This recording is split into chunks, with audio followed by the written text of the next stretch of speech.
লোকসভা ভোটের আগে ফের অশান্তির আগুন সন্দেশখালিতে। আর এই নিয়ে চরমে উঠেছে শাসক বিরোধী রাজনৈতিক তরজা। তৃণমূলের কর্মী তিন ভাইয়ের দোকান পুড়ে ছাই হয়েছে হাটগাছায়। রেখা পাত্রের সমর্থনে সন্দেশখালিতে শুভেন্দু অধিকারীর রোড শোয়ের ঠিক আগে কানমারিতে তৃণমূল কর্মীর দোকানে আগুন নিয়ে রীতিমতো চাঞ্চল্য ছড়িয়েছে। সন্দেশখালির ভান্ডারখালী বাজারের দুটো মনোহারি এবং একটি চায়ের দোকানে আগুন লেগে ভস্মীভূত হয়ে যাওয়ার ঘটনা নজরে আসে রবিবার সকালে। এই তিনটি দোকানই মূলত তৃণমূল কর্মী রণজিৎ মণ্ডল, বাপ্পাদিত্য মণ্ডল এবং বিশ্বজিৎ মণ্ডলের। আমি গরিব মানুষ, আমার এই দোকানগুলো সব পুড়ে গেছে।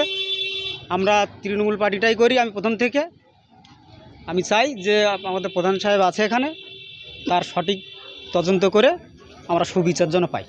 শেষ হয়ে গেছে সব জিনিস, আসবাবপত্র সব ছিল, শোকেস ফোকেস থাকা, খাট ফাট, আলমারি, ফ্রিজ সব ছিল এর ভিতরে।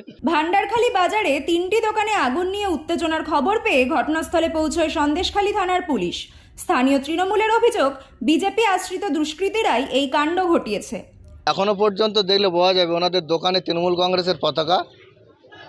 রণজিৎ মণ্ডল, বাপ্পাদিত্য মণ্ডল এরা আমাদের হাটগাছা 173 নম্বর বুথের আমাদের দলের সক্রিয় কর্মী। সমস্ত মিটিং মিছিলে, এরা পাড়া বৈঠকে, এরা দলের দায়িত্ব নিয়ে এই লোকসভা নির্বাচনে এরা মিটিং মিছিলে অংশগ্রহণ করছে, যার জন্যেই পুরো পরিকল্পিতভাবে এদেরকে দমানোর জন্যে এই আগুনটা লাগানো হয়েছে। আমার দলের কর্মীদের দোকানে আগুন লাগানো হয়েছে, এখনও পতাকাও পুড়ে আছে। সেটা দেখলে আপনারা নিশ্চয়ই ওখানে ক্যামেরা ধরলে দেখতে পাবেন। এরা তৃণমূল কংগ্রেসের কর্মী রণজিৎ মণ্ডল এবং বাপ্পাদিত্য মণ্ডল আমাদের দলের 173 নম্বর বুথের মণ্ডলপাড়ার 173 নম্বর বুথের আমাদের দলের সক্রিয় কর্মী। এবং এর পিছনে রাজনৈতিকভাবে এদেরকে দমাতে পারছে না। এদের বিভিন্নভাবে এদেরকে পিছনে লেগেছে দমানোর জন্যে, এদেরকে ক্ষতি করার জন্যে। এরা নিঃস্ব গরিব মানুষ। এই দোকানটুকুই এদেরকে সম্বল। এই খড়ের চালের যে দোকান, এই দোকানটুকুই সম্বল। সেই দোকানটাতেও কিছু দুষ্কৃতীরা আগুন লাগিয়ে দিয়েছে। কারা করেছে, এর পিছনে কারা আছে, পুলিশ প্রশাসন এটার সঠিকভাবে তদন্ত করলে নিশ্চয় ধরা পড়বে। বিজেপি অবশ্য অভিযোগ অস্বীকার করে জানিয়েছে, পায়ের নিচে মাটি নেই বুঝতে পেরে তৃণমূল নিজেই এই কাণ্ড করে বিজেপিকে দোষারোপ করছে। সন্দেশখালী হাটগাছিয়াতে আমাদের প্রার্থী গিয়েছিল যে বাড়িতে, তারই একটা ভাইপোর দোকানে, চায়ের দোকানে আগুন লাগিয়ে তৃণমূল দুষ্কৃতীরা একটা আতঙ্কের পরিবেশ তৈরি করার চেষ্টা করছে। কেননা সেখানে তাদের পায়ের তলার মাটি সরে গেছে তৃণমূলদের।